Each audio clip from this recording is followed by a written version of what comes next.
Hi everyone, it's Alisa Tilsner. I'm a Stampin' Up! Demonstrator in Australia. Today I am going to be showing you how I coloured the cake from Happy Birthday to You, which is a celebration stamp set.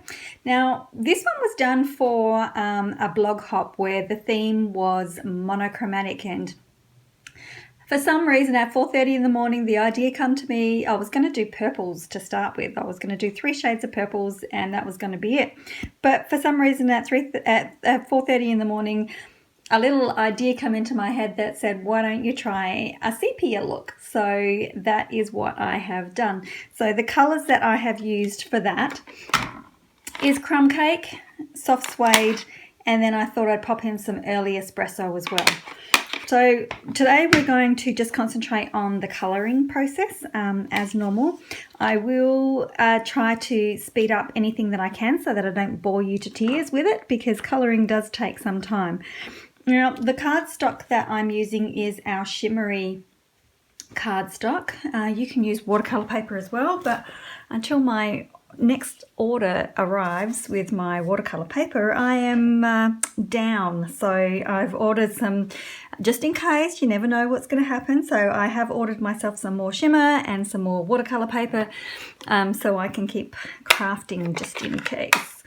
Could not bear not doing some colouring. So okay, now I have actually stamped my main image in crumb cake.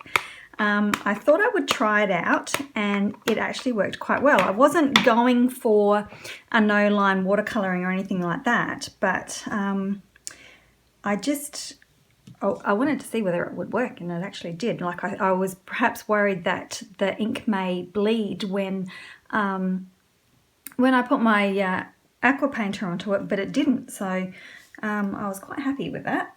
Okay, so that is my image to start with. I'm going to zoom in. It is quite light. Excuse my mess around my edges of my paper. So it is quite a light image.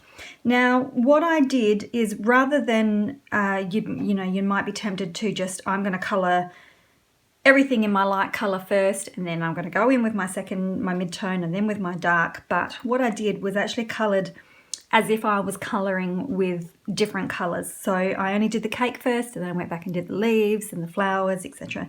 So that is the way I am going to tackle it again to show you. So I will fast forward things. I will stop and explain things if necessary, but I'm not going to like overspeed it, so you will still be able to watch where I'm placing the colour and what colours I'm putting down and that type of thing. So I'm going to start off with my crumb cake, and I'm just gonna, my first colour that I always put down is a little bit more watery. I have put a drop of re-inker in here, which is just run, but I did put so that you'll notice it more when I do my flowers. I sort of coloured in each element of the image differently because I wanted them to stand out. Like I didn't think that my colours would stand out and I would have as much definition as I did. But anyway, that's the waffle. I'm going to lay down my first colour, which is a watery crumb cake. So I will go ahead and do that.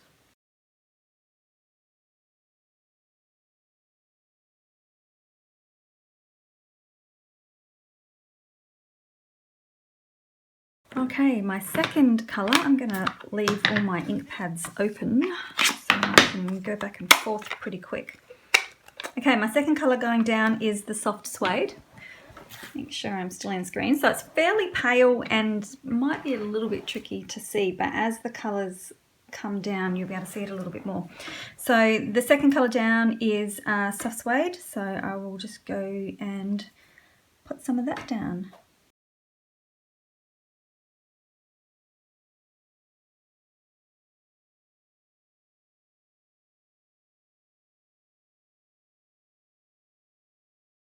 And then my third colour is early espresso. Now I found with early espresso it does seem to have a little bit of a pink undertone, so when I put it down some of my colourings turned a little bit pink, and you'll probably see that. I'll see if I can show you. So like on the edge here you can see there's a waterline along here, but you can sort of see that it's sort of turned a little bit on the pinker side. So that's what possibly can happen, especially if your card is a little bit on the wet side.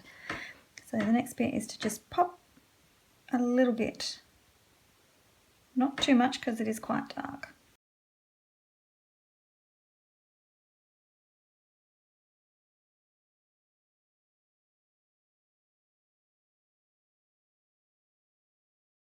Okay, I think I'm happy with that. Now I'm going to do the cake base, and again I'm going to start with my crumb cake, go to my soft suede, and then to my early espresso. But this time I want a little bit more early espresso because I don't want it to have the same look as this. I want it a little bit darker, so that's what I'm going to do. And I think I'll just go through and speed up the whole thing for that one.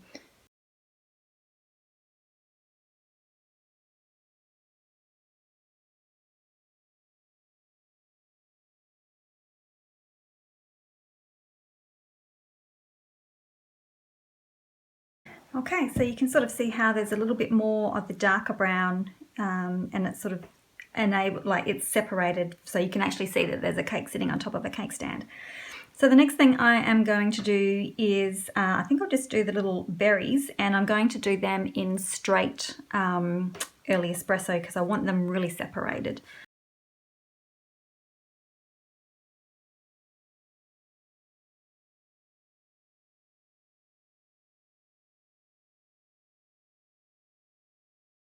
Make sure I'm still on the screen for you. Okay, so the next thing I'm going to do are the leaves. So again, I'm going to use a base of crumb cake. Then I'm going to put in a fair bit of the soft suede and then a tiny bit of the early espresso. Again, just to try and separate the leaves from the rest of the image.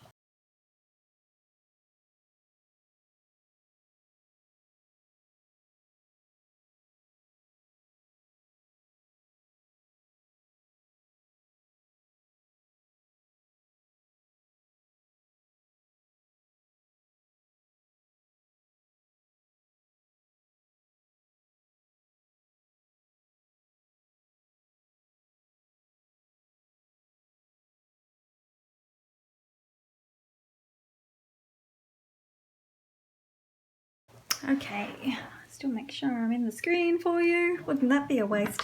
Okay, so now the flowers I wanted, they're a little bit trickier because there's a lot of petals and overlapping and stuff going on. So for this one, I wanted them to be a little bit lighter.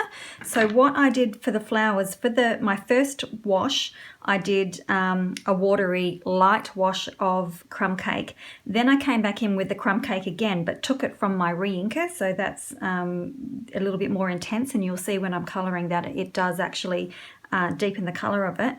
And then I came in and deepened the petals with my soft suede. And then finally I came in and did my centres with early espresso. So that is what I'm going to do, and I will zoom ahead.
I think I am done. And of course, every time you colour, it turns out differently. So when I bring my original card back in, it will be completely different. I'll bring it up to the screen just so that you can see how imperfect it is when it's up close, but as you look at it from a distance and when the card is complete, it actually takes on a nice tone. I think my original one may have been a little bit on the lighter side.